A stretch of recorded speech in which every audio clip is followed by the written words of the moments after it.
Kiki about what's going on in the LGBTQ plus community. I have a sidekick joining me in bed for some conversation, of course. What did you think I was talking about? Our first segment is called Gay Boys Sleep Late, and this morning I'm joined by my gay guy pal, adult performer and star of For the Love of Dilfs on Out TV, Alex Tikas. Follow his adults-only Twitter at @Alex_Tikas and catch him as he bartends at the Eagle Wilton Manors. Good morning, Alex, and welcome back to my bed, boo. How you doing, boo? Good morning. Bright and early. Bright and early. Sun shining. Sun shining. Florida. It's hot as hell, man. It is so hot. It is so. And you know, here's the thing, okay? We've been in Florida long enough that we deal with this every summer, but every summer we're like, was it this hot last year? And it's like right? It's like a little bit brighter. Everything's like, ow. But like you feel it on your skin, like it burns, you know? You know, I was going to ask you something, Alex. Uh-oh, here we go. No, nothing negative, nothing negative. I was just thinking, like, when I was reading your intro, right? You know, you're a Greek god, right? And I always say, like when people say Alex Tikas, they go Alex Tikas. Or Alex Tikas, or Tikas, right? And I always say it kind of Latino. Is that bad? No, or they go, oh, her.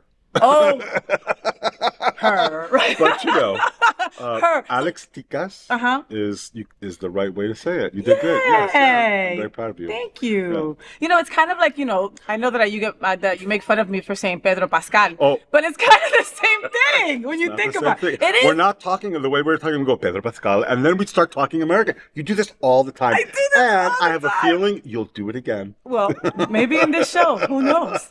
I haven't seen you since Stonewall. How was the parade? How was Pride? How do you Pride feel? was busy. It was great. We had a lot of fun. Should we bring up what happened? Please do so. You have to. I mean, it's important for folks to know. So the next time anybody whines about paying to enter the parade, which takes hours, months to orchestrate, it takes like volunteers. It takes people.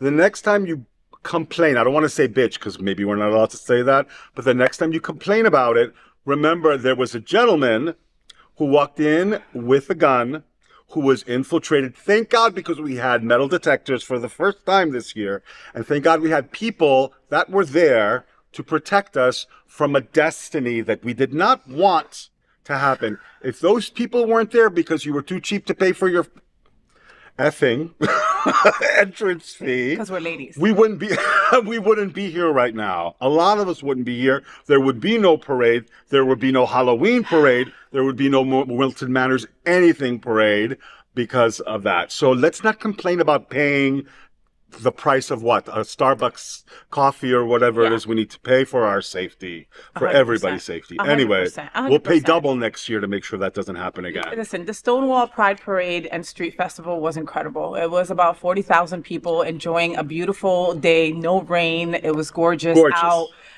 We had our night parade at night. It was going to start at 8 o'clock. We started almost on time. And at that same time was when this gentleman, and I use that word loosely, tried to come in with a gun and also an extra magazine. Who was Baker acted and still was able to walk in with a firearm. Thank you, South Florida. Listen, and it's true. Alex says, like, you know, we've done many stories about people that are bitching about, oh, Pride should be free and all this kind of stuff. You know, it was $10 prepaid, $13 at the door. That doesn't even get you a drink in most places, right?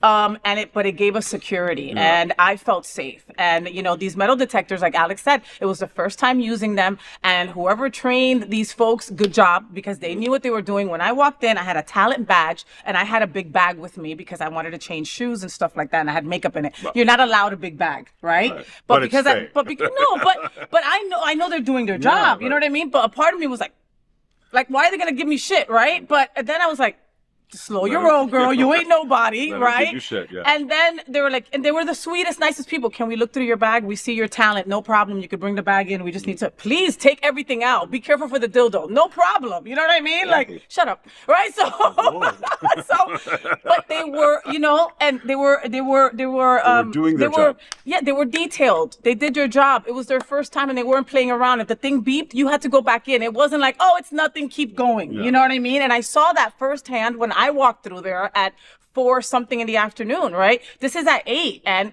it went off, and the guy wouldn't stop. They called Wilton Manors PD, and they were on him in a second, and that's it. It was done, you know?